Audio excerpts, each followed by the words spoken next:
Electricity और magnetism के इस कोर्स में सभी लोगों का बहुत बहुत स्वागत है। ये बहुत ही बेसिक टॉपिक है। जैसे मैकेनिक्स हमारा सबसे बेसिक टॉपिक होता है।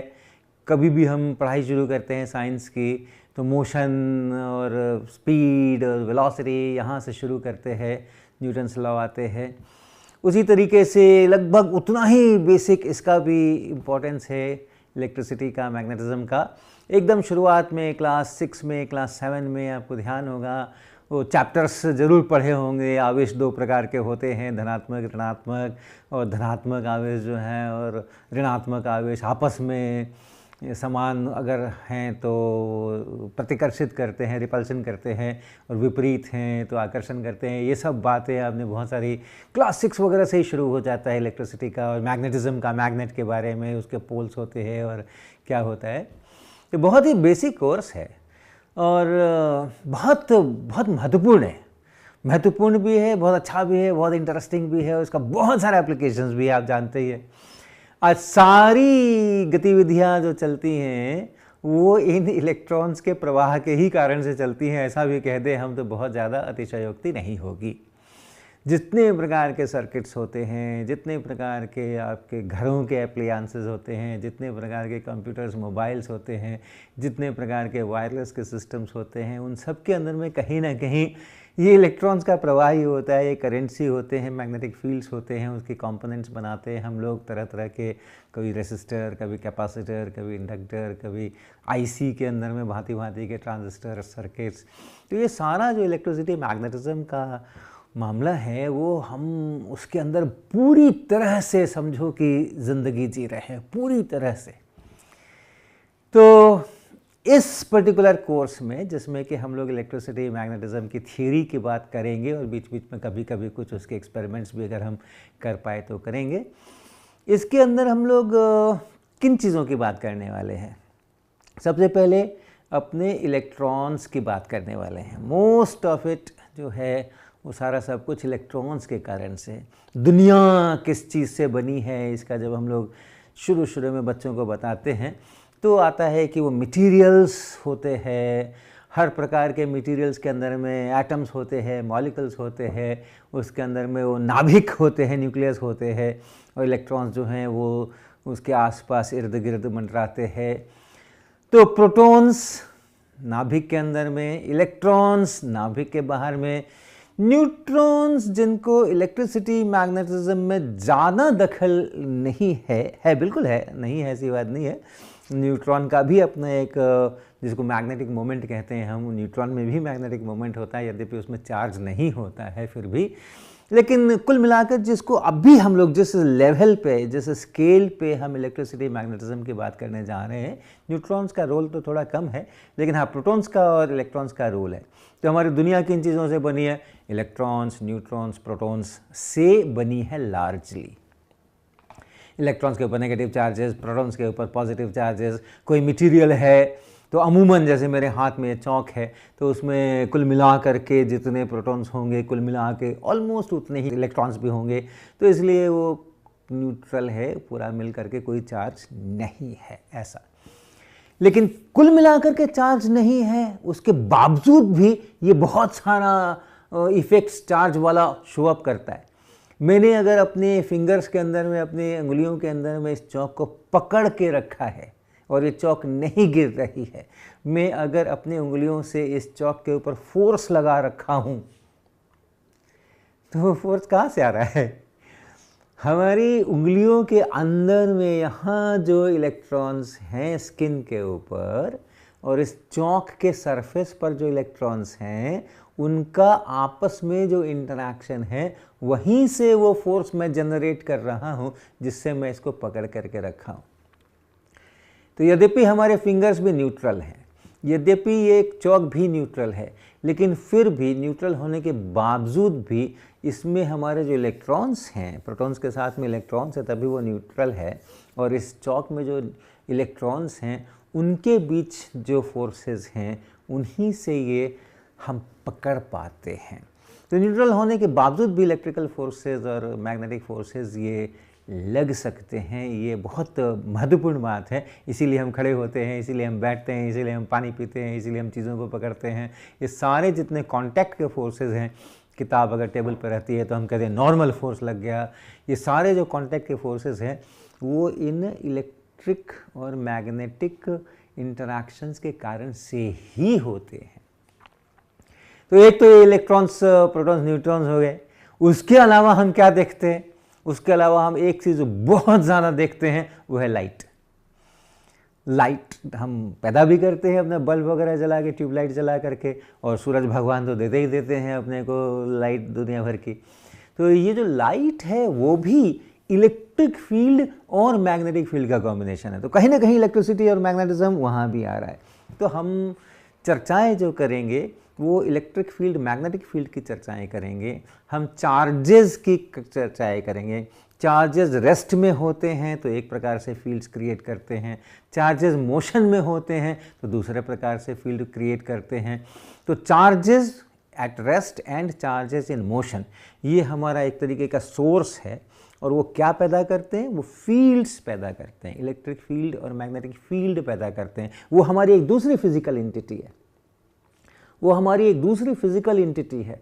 उसमें भी एनर्जी होती है, इलेक्ट्रिक फील्ड में एनर्जी होती है, मैग्नेटिक फील्ड में एनर्जी होती है। तो वो भी एक, हमारी दुनिया किससे बनी है? फील्ड से बनी है। हमारी दुनिया किससे बनी है? मटेरियल से बनी है। Electrons, protons, neutrons plus fields, ये है इसका कॉन्स्टिट्यूशन हम लोग लेकर के चलेंगे। और इस कोर्स के अंदर में हम गणित का बहुत उपयोग भी करने वाले हैं और गणित बहुत सीखने वाले भी हैं। तो एक प्रकार से समझें आप इसको, एक गणित का भी कोर्स सोच करके थोड़ा थोड़ा चलिएगा कि अगर हमने 60, 70, 80% फिज़िक्स सीखी है इस कोर्स के माध्यम से, तो एक 20-25% हम ज़रूर गणित भी सीखने वाले हैं। तो विशेष करके हम लोगों का जो स्कूल्स के अंदर में अभ्यास होता है वो कार्टीजियन कोऑर्डिनेट्स का अभ्यास होता है। एक्स वाई जेड एक्सेस से हम अपने स्पेस को डिनोट करते हैं और एक्स वाई जेड कोऑर्डिनेट्स के आधार पर ही हम सारी चीज़ें लिखा करते हैं। लेकिन हम लोग जो इस कोर्स के अंदर में करेंगे उसमें इस तरह की बहुत सारी सिचुएशंस की चर्चा करेंगे जिसमें कि एक्स वाई जेड नहीं हो करके और कुछ spherical coordinates r theta phi, उनमें हम काम करेंगे। सिलिंड्रिकल कोऑर्डिनेट्स हैं, उनमें हम काम करेंगे। तो एक इस प्रकार का एक अलग किस्म का कोऑर्डिनेट सिस्टम ये हम सीखेंगे इस कोर्स के दौरान। तो वो हम मैथमेटिक्स सीखेंगे और उस मैथमेटिक्स का उपयोग करेंगे इस कोर्स के अंदर में। इसी प्रकार से वेक्टर्स हम लोग सब जानते हैं, क्लास 11-12 के अंदर में हमने खूब वेक्टर्स पढ़े होंगे, वेक्टर का एडिशन, पैरेललोग्राम, लॉज वगैरह वगैरह। लेकिन वो वेक्टर्स भी अगर स्पेस के पॉइंट्स के फंक्शन हो जाएं, एक्स वाई जेड के फंक्शंस हो जाएं, वेक्टर फंक्शंस हो जाएं, जिसको हम लोग वेक्टर फील्ड कहते हैं, तो फिर उसका अपना एक बहुत प्यारा गणित होता है और ख़ास करके उसका बहुत प्यारा कैलकुलस होता है, बहुत प्यारा डिफरेंशिएशन, बहुत प्यारा इंटीग्रेशन इन्वॉल्विंग ये vectors as a function of x y z. ये बहुत महत्वपूर्ण चीज़ होती है। तो हम इसको सीखेंगे भी, वो हमारा मैथमेटिक्स सीखने का प्रोग्राम होगा और हम इसका उपयोग करेंगे इलेक्ट्रिसिटी, मैग्नेटिज्म की अपनी चीज़ों को समझने के लिए। वो हमारा फिज़िक्स उसके साथ साथ चलेगा। तो ये दोनों पैरेलल चलेंगे। तो अभी जो हम शुरुआत करेंगे इस कोर्स में, इस पार्ट में, उसमें हम लोग इलेक्ट्रोस्टैटिक्स की बात करेंगे। सबसे पहले हम लोग इलेक्ट्रोस्टैटिक्स की बात करेंगे। तो इलेक्ट्रोस्टैटिक्स क्या होता है, यहां से हम शुरू करते हैं।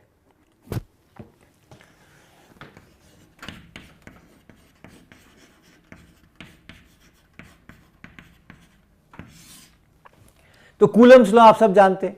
अगर दो चार्जेस हैं, दो पॉइंट चार्जेस हैं Q1 Q2 और कुछ डिस्टेंस के ऊपर हैं, तो वो एक दूसरे पर कितना फोर्स लगाते हैं।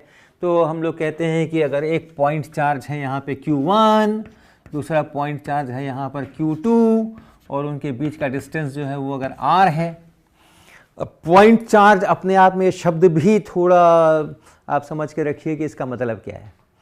जब हम चार्ज कहते हैं तो या तो हम सीधा इलेक्ट्रॉन और प्रोटॉन की बात कर रहे होंगे, या हम किसी मटेरियल की बात कर रहे होंगे, किसी पार्टिकल की बात कर रहे होंगे जिस पर इलेक्ट्रॉन्स प्रोटॉन्स की अपेक्षा थोड़े अधिक हैं या थोड़े कम हैं। थोड़े अधिक हैं तो हम कहते हैं वो नेगेटिव चार्ज है, और अगर वो थोड़े कम हो गए तो हम कहते हैं कि वो पॉजिटिव चार्ज है।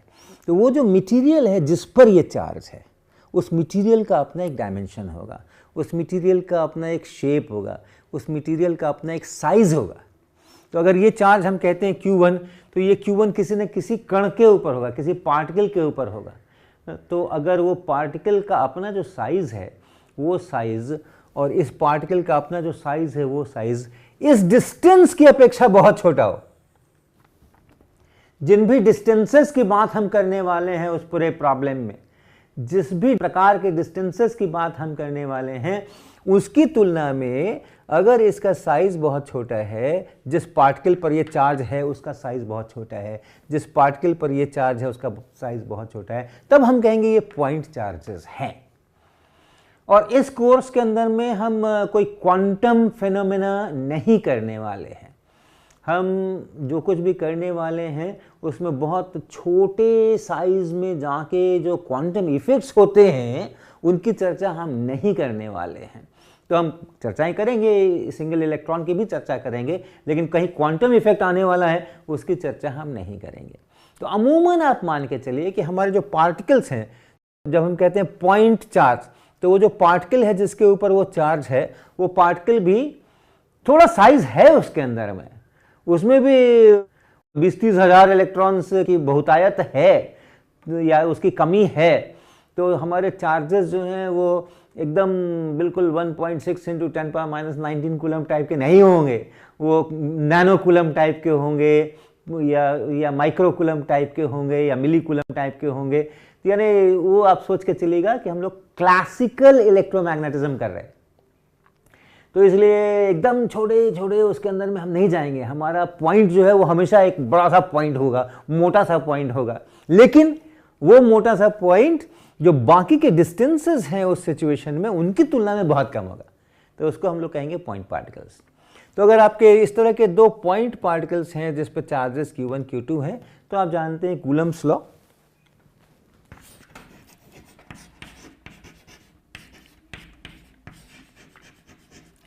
कि जो फोर्स है, फोर्स इसके ऊपर फोर्स देखें या इसके ऊपर फोर्स देखें, मैग्नीट्यूड बराबर, डायरेक्शंस अपोजिट, और वो फोर्स है Q1 ये चार्ज का अमाउंट, Q2 चार्ज का अमाउंट, और ये कांस्टेंट है 4πε0, और उसके बाद ये r²।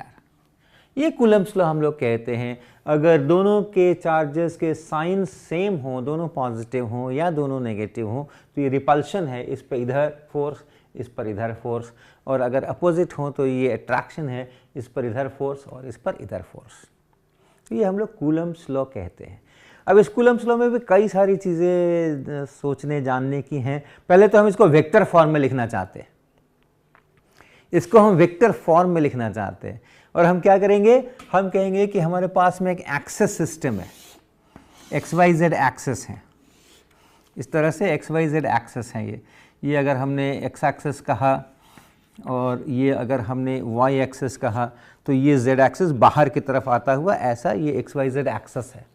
और अगर कोई चार्ज यहाँ है Q1, तो हम सबसे पहले कहाँ है ये चार्ज, ये बताने के लिए इसका पोजीशन वेक्टर ऐसा खींचेंगे।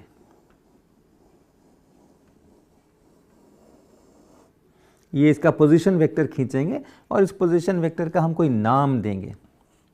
मान लीजिए इसको हमने कहा R1, और दूसरा जो पॉइंट चार्ज है वो यहाँ कहीं पर है, ये Q2 यहाँ कहीं पर है।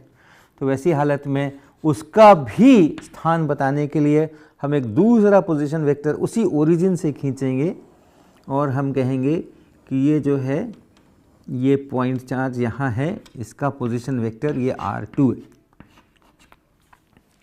और इन दोनों के बीच Q1 से Q2 को अगर आप मिलाएं और उस वेक्टर का भी एक वेक्टर बनाएं ऐसा, तो इसको हम लोग कहेंगे क्या, ये है R2 माइनस R1। इस R2 वेक्टर से अगर इस R1 वेक्टर को मैं घटाऊं तो मुझे ये मिलेगा, या इस R1 में इस R2 माइनस R1 को जोड़ दूं, अगर मैं इसको और इसको जोड़ दूं तो त्रिभुज नियम के अनुसार ये मिलेगा जोड़, R2 मिलेगा।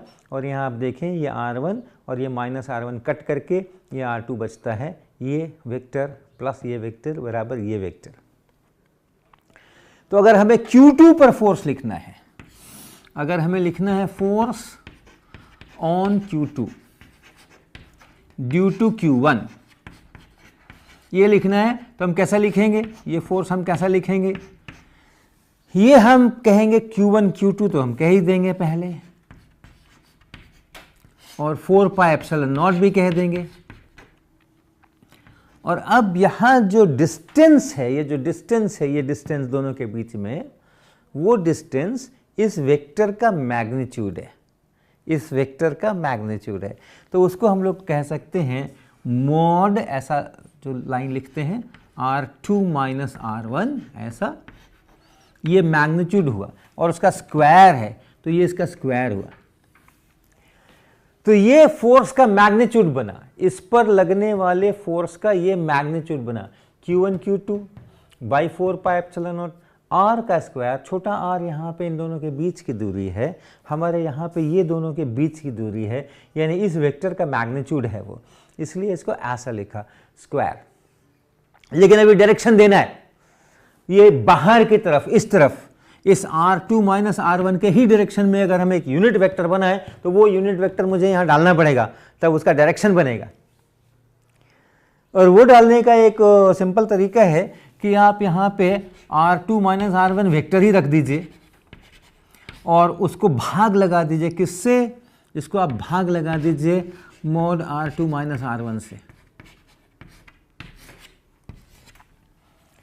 तो ये क्या बना, इसका डायरेक्शन क्या है इस वेक्टर का, इसका डायरेक्शन यहां से मिल रहा है R2 माइनस R1 का डायरेक्शन, यानी ये डायरेक्शन। और इसका मैग्नीट्यूड क्या है, तो इसका जो मैग्नीट्यूड है डिवाइडेड बाय ये तो 1 हो जाएगा, तो इसलिए ये है वो यूनिट वेक्टर।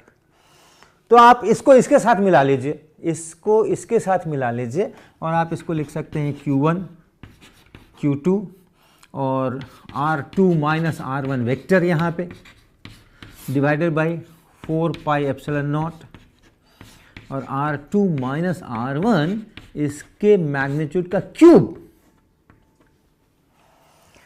तो कूलम्ब्स लॉ को हम ऐसे लिख रहे हैं, देखिए थोड़ा थोड़ा गणित में आगे बढ़ेंगे हम, तो आपको लगेगा इतना कॉम्प्लिकेटेड क्यों कर दिया, इतना सुंदर सा यहाँ छोटा सा था।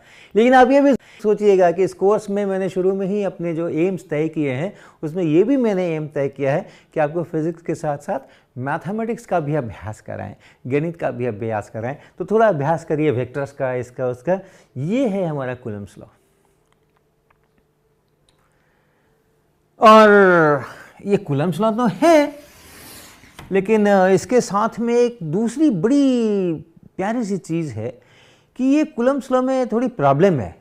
और किसको प्रॉब्लम है, स्पेशल थ्योरी ऑफ रिलेटिविटी को प्रॉब्लम है।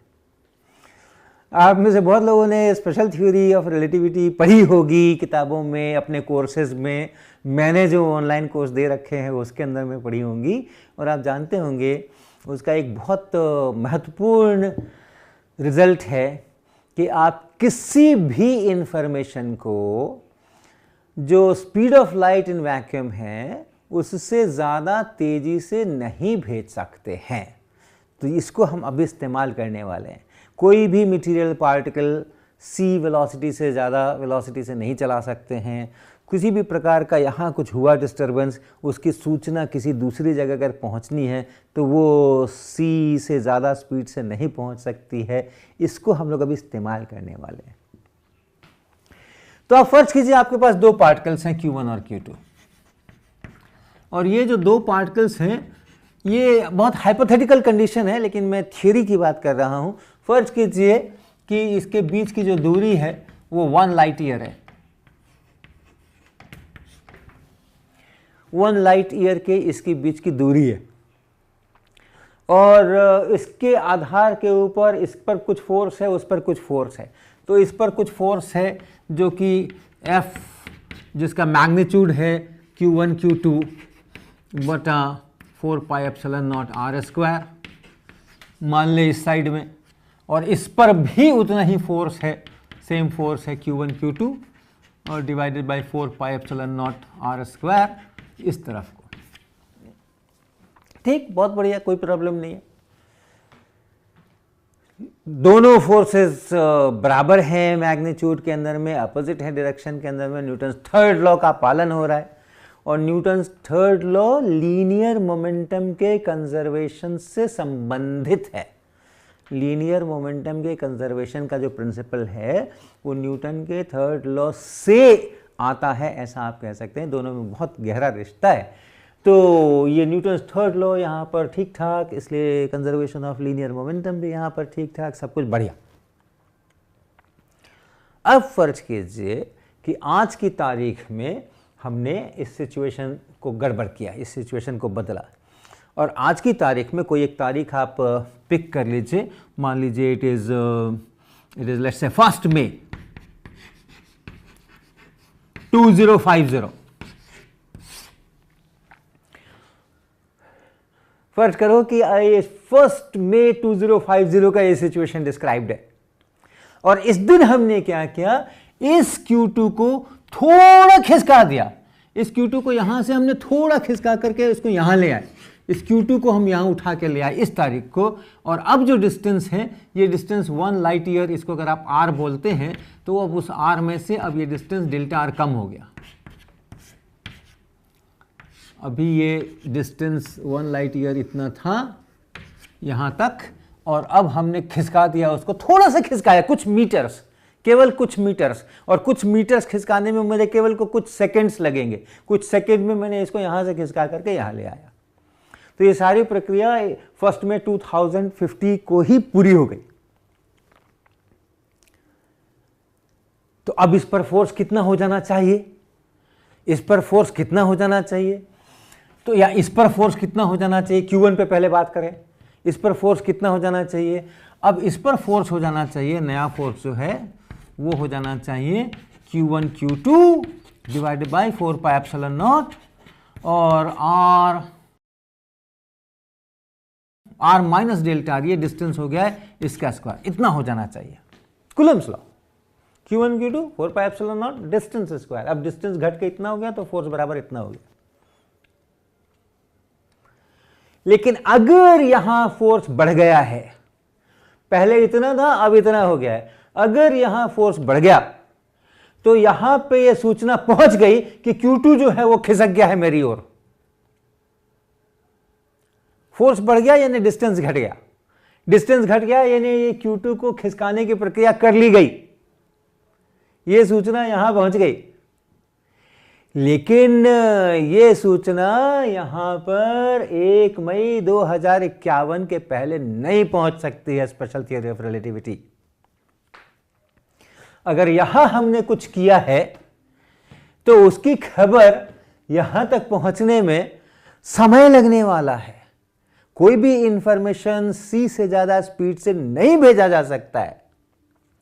इसलिए ये इंफॉर्मेशन की ये खिसका दिया गया, और ये 1 लाइट ईयर का अगर यहाँ ये शुरुआती दूरी है तो ये सूचना यहाँ तक पहुँचने में 1 साल तो लगने वाला है।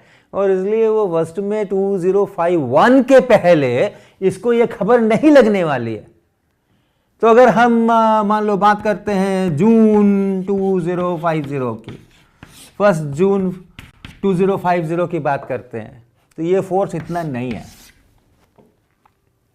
ये फोर्स जो है वो इतना ही है, यही फोर्स है, क्योंकि वो कम हो गई है दूरी, ये सूचना अभी आई नहीं है। तो क्या हो गया, इस तारीख को डिस्टेंस कितना है दोनों के बीच में, r माइनस डेल्टा r है। इस पर फोर्स कितना है, Q1 Q2 by 4 pi epsilon r square है, r माइनस डेल्टा r का स्क्वायर नहीं है। तो कूलम्स लॉ साल भर तक काम नहीं करने वाला है।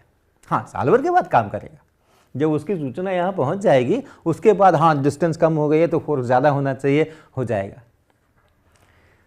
तो कूलम्स लॉ के साथ में अगर आप इस तरह से कूलम्स लॉ प्रेजेंट करते हैं, डिस्टेंस r, फोर्स बराबर Q1 Q2 by 4 pi epsilon not r square, ऐसा अगर आप प्रेजेंट करते हैं तो वो कभी कभी लागू नहीं भी हो सकता है थोड़े समय के लिए। यानी बहुत थोड़े लंबे समय तक अगर कोई परिवर्तन नहीं है, r डिस्टेंस अभी है ऐसा नहीं, थोड़ा पहले से भी r ही डिस्टेंस है, सफिशिएंटली पहले के टाइम से भी वो r ही डिस्टेंस है, तब तो ठीक है। लेकिन अगर वैसा नहीं है, हाल फिलहाल में वहां कोई परिवर्तन हुआ है, तो अभी जो डिस्टेंस है उससे कूलम्ब्स लॉ नहीं बन सकता। ये एक कहते हैं एक्शन एट ए डिस्टेंस, यहां हम इस्तेमाल करने की कोशिश कर रहे हैं, जो सही नहीं है। यहां बैठा बैठा चार्ज इसके ऊपर असर डाल रहा है, यहां बैठा बैठा चार्ज दूर पे असर डाल रहा है, इंस्टेंटली, तुरंत उसी समय एक्शन एट ए डिस्टेंस हो रहा है। इसका एक्शन एक दूसरे दूर के बिंदु पर भी हो रहा है। ये जो हमने कूलम्ब्स लॉ में इनहेरेंट एजम्पशन है, ये सही नहीं है। इसका ये उदाहरण है। तो क्या उसकी रेमेडी है? उसकी रेमेडी है कि Q1 ने Q2 पे फोर्स लगाया ही नहीं था कभी, और Q2 ने Q1 पे फोर्स लगाया ही नहीं था कभी। अब कूलम्ब्स लॉ को थोड़ा अलग ढंग से सोचना पड़ेगा। फोर्स तो है, मुझे पता है कि फोर्स है, और अगर सब कुछ ठीक ठाक है और कोई हिलाया डुलाया नहीं है, किसी को चेंजेस वेंजेस नहीं किए हैं, तो वैसी हालत में ये वर्क भी करता है, ये भी हमें पता है। लेकिन अब उसको हम प्रेजेंट कैसे करते हैं वो देखिए। हम कहते हैं कि हर एक चार्ज दूसरा चार्ज रहे या ना रहे, एक इलेक्ट्रिक फील्ड नाम की एंटिटी को क्रिएट करता है, which is a physical entity, जिसमें एनर्जी है, जिसमें मोमेंटम है, जिसका अपना एक स्वतंत्र अस्तित्व है। तो हर एक चार्ज जो है वो अपना एक इलेक्ट्रिक फील्ड क्रिएट करता है, और अगर चार्ज कहीं रखा हुआ है और स्थिर है तो उसके कारण से इलेक्ट्रिक फील्ड पूरे में फैलता है, और बहुत देर तक अगर स्थिर है तो दूर दूर तक वो इलेक्ट्रिक फील्ड बना हुआ है। तो एक स्टेप है कि इलेक्ट्रिक फील्ड क्रिएट होता है, और अगर आपने एक चार्ज को रखा हुआ है, रेस्ट में रखा हुआ है, और अभी तुरंत इस समय रेस्ट में है, इतना ही नहीं, पहले से भी ये रेस्ट में है, तो वैसी हालत में अगर चार्ज यहाँ Q है और यहाँ डिस्टेंस R के ऊपर आप देखते हैं, R डिस्टेंस पे देखते हैं, तो फिर वो इलेक्ट्रिक फील्ड Q/4πε0r², R की दिशा में, तो यहाँ आप R लगा के यहाँ आप इसको R का क्यूब कर सकते हैं, इस R का क्यूब कर सकते हैं। तो ऐसा ये इलेक्ट्रिक फील्ड क्रिएट करता है। दूसरा चार्ज है कि नहीं ऐसे कोई मतलब नहीं है। अगर मैंने इसको हिला डुला दिया है तो फिर जब तक उसकी सूचना वहाँ तक नहीं पहुँचेगी तब तक पुराना वाला इलेक्ट्रिक फील्ड रहेगा। जब उसकी सूचना पहुँच जाएगी तो इलेक्ट्रिक फील्ड बदल जाएगा। तो ये एक स्टेप है। और दूसरा स्टेप है कि अगर कहीं इलेक्ट्रिक फील्ड है, यहाँ कहीं इलेक्ट्रिक फील्ड है और उसमें हमने एक चार्ज को रख दिया, किसी चार्ज को हमने रख दिया, मान लीजिए इसको आप Q प्राइम कह लीजिए, इसको R प्राइम कह लीजिए, और हमने एक चार्ज दूसरा, ये Q प्राइम है मान लो, इसके कारण से यहाँ पर सब जगह पर फील्ड है, और यहाँ एक दूसरा चार्ज Q ला के रख दिया, तो यहाँ जो फील्ड है वो फील्ड इस पे फोर्स लगाएगा। और वो कितना फोर्स लगाएगा, तो वो उसके लिए बना F बराबर Q इंटू E ऐसा। तो इस चार्ज का काम है यहाँ पे फील्ड प्रोड्यूस करना, यहाँ पे फील्ड प्रोड्यूस करना, यहाँ पे फील्ड प्रोड्यूस करना, यहाँ पे फील्ड प्रोड्यूस करना, यहाँ फील्ड प्रोड्यूस करना। और उस फील्ड में अगर कोई दूसरा चार्ज कहीं पर है तो उस जगह पे जितना फील्ड है, जो इस सूत्र से मिलेगा, उस जगह पे जितना फील्ड है उसको आप यहाँ पुट अप करिए, और वो जो चार्ज आपने रखा है उस फील्ड में उसको यहाँ पुट अप करिए, तब इस पर लगता हुआ फोर्स मिलेगा। तो इससे अगर हम इसको एनालाइज करते हैं तो मेरी सिचुएशन ठीक रहती है। हमने यहाँ पे चार्ज बहुत लंबे समय से रखा हुआ था, तो उसका फील्ड यहाँ पर इतना बन चुका था, उसके कारण से इसके ऊपर फोर्स लगा उस फील्ड के कारण से, और वो इतना बना। अब ये मैंने खिसका दिया तो ठीक है, खिसका दिया, लेकिन अब यहाँ से जो नया फील्ड बन रहा है वो यहाँ तक नया फील्ड पहुँचने में टाइम लगने वाला है। जब तक नहीं पहुँचा है तब तक पुराना फील्ड है, पुराना फील्ड है तो पुराना रूल है, पुराना रूल है तो पुराना फोर्स है। तो ये मिलाकर के मामला ठीक ठाक है। एक और चीज इसमें देख लें, इसका क्या हो रहा है। ये यहां से चल करके यहां पहुंचा, ये चार्ज स्थिर है, शुरू से स्थिर है, अभी भी स्थिर है, और इसलिए इसका फील्ड जो है वो यहां पे अधिक है और यहाँ पर कम है पहले से, और इस चार्ज को हमने यहाँ से उठा के जैसे ही यहाँ रखा एक 1 मई 2050 को, इसको पता चल गया कि मैं अब स्ट्रॉन्गर फील्ड में आ गया हूं। ये यहां पर थोड़ा वीकर फील्ड था, यहां थोड़ा स्ट्रॉन्गर फील्ड है, डिस्टेंस कम, इससे डिस्टेंस कम, और ये नहीं हिल रहा है, ध्यान रखिएगा, ये नहीं हिल रहा है, इसलिए इसके कारण से जो फील्ड यहां है सो है, इसके कारण से जो फील्ड यहां है वो है। तो यहां कम फील्ड है, यहां ज्यादा फील्ड है, इसको यहां से उठा के हमने यहां रख दिया। जैसे ही हम रखेंगे इसको पता चलेगा कि हाँ हम स्ट्रॉन्गर फील्ड में हैं, और इस सूत्र के अनुसार यहां फोर्स बढ़ जाएगा। तो इस पर जो फोर्स है F वो है Q1 Q2 by 4 pi epsilon not R minus delta R का स्क्वायर। ऑलरेडी किस पीरियड में, उस एक साल के अंदर की बात कर रहा हूं मैं। जैसे ही आपने इसको यहां से यहां लाया 1 मई 2050 को, इस पर फोर्स जो है वो बढ़ गया, लेकिन इस पर फोर्स एक साल के बाद बढ़ेगा, इस पर फोर्स एक साल के बाद बढ़ेगा, क्योंकि अभी इसका फील्ड यहां नहीं पहुंचा है, इसका फील्ड तो यहां भी है और उसमें परिवर्तन है। तो इसलिए उस पूरे एक साल तक न्यूटन के तीसरे नियम का भी पालन होने वाला नहीं है। उस पूरे एक साल तक इस पर फोर्स इतना है और उस पर फोर्स उतना है। Forces are not equal and opposite equal in magnitude and opposite in direction, ऐसा नहीं है। और न्यूटन थर्ड लॉ में अगर पालन नहीं हो रहा है तो कहीं लीनियर मोमेंटम का भी पंगा हो सकता है, लेकिन फील्ड में अपना मोमेंटम भी होता है, इलेक्ट्रिक फील्ड का भी अपना मोमेंटम होता है, उसका भी जब हिसाब करेंगे साथ में तब वो लीनियर मोमेंटम का भी मामला ठीक ठाक रहेगा। तो कूलम्ब्स लॉ को जानने के समय, कूलम्ब्स लॉ के बारे में पढ़ने के समय में ये भी चीज़ अपने को ध्यान में रखना चाहिए कि कूलम्ब्स लॉ तभी लागू है जबकि वो चार्जेस न केवल उस इंस्टेंट पर रेस्ट में है बल्कि उसके भी पहले के समय से रेस्ट। कितना पहले के समय से, वो इस डिस्टेंस पे डिपेंड करेगा। वो अगर आपका r डिस्टेंस है तो इसकी सूचना वहां पहुंचने में r/c टाइम लगेगा, उससे पता चलेगा कि कितना पहले से उसको स्थिर होना चाहिए।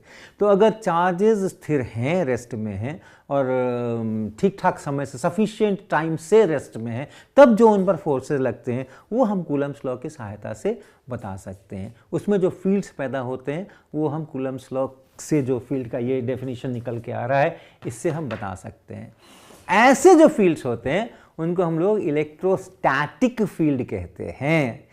और शुरुआत में काफ़ी समय तक हम लोग इसी तरह के फील्ड की चर्चा करेंगे, इलेक्ट्रोस्टैटिक फील्ड की चर्चा करेंगे। हम मान के चलेंगे कि हमारे चार्जेस जो हैं वो या तो स्थिर हैं और या तो अगर मूव कर रहे हैं तो उसका प्रभाव उतनी दूर तक नहीं है जितनी दूर तक में हम काम करने की कोशिश कर रहे हैं। तो ये इलेक्ट्रोस्टैटिक्स फील्ड की एक भूमिका है जिस पर हम आगे काफ़ी सारे लेक्चर्स करने वाले हैं।